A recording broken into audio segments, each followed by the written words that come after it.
Hey, welcome to today's tip in maintenance and reliability. We're going to use our random number generator again and pick a random page inside maintenance and reliability best practices and give you a practical tip associated with what's on that page.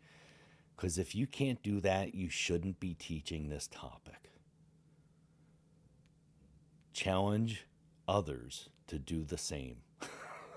Wherever you're getting your education from and who's generating the tips, tell them to open a book to a random page and give you a practical tip in maintenance and reliability. Because if they can't do it, they don't know their shit.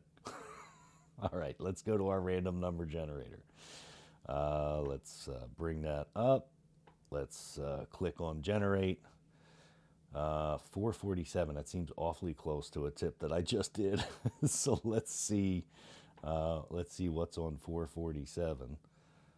So open up your copy of Maintenance and Reliability Best Practices. If you do not have a copy, I've got lots of questions about your commitment to maintenance and reliability because this is the number one resource in our field. It is currently number one on Amazon under their engineering management section category.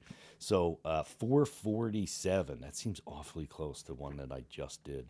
I think my random number generator keeps giving me the same stuff.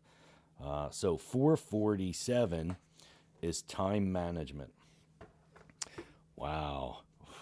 It talks about, well, there's only 24 hours in a day and you need to be able to manage your time. So, how do you effectively manage your time?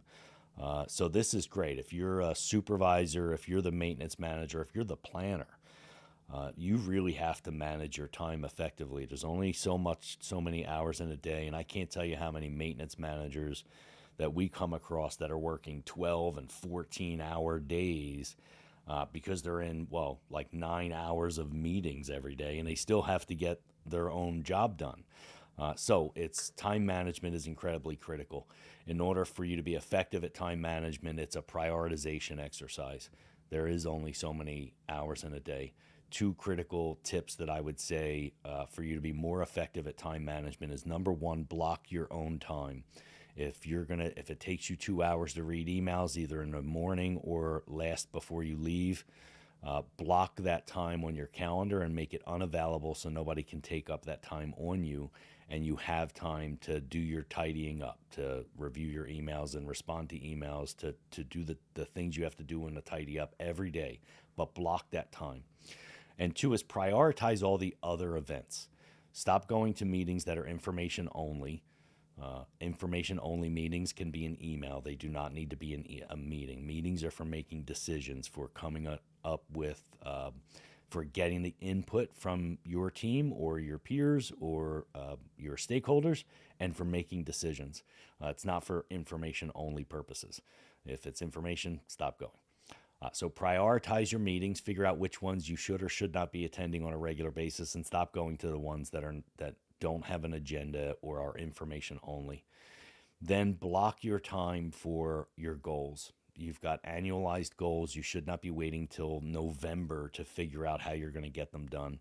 When you develop your annual goals, figure out, work backwards from achieving that goal with plenty of time remaining in the end of the year till the end of the year so that you have plenty of time to get it done in case something has to slip, and work backwards at each milestone and how long it'll take to do each milestone. Block that time on your calendar and effectively work towards your goal. Remember that it's very easy to get inundated with the day to day running of the business, but you still have annualized goals and have to get better. And if you don't work on that and dedicate the time, it's going to be really hard to do. So block the time that you need in your calendar. Stop going to useless meetings. Make sure your meetings meet an expectation. They have an agenda and we're making a decision. And you'll be much better at time management. So that's today's tip. Go make tomorrow better than today.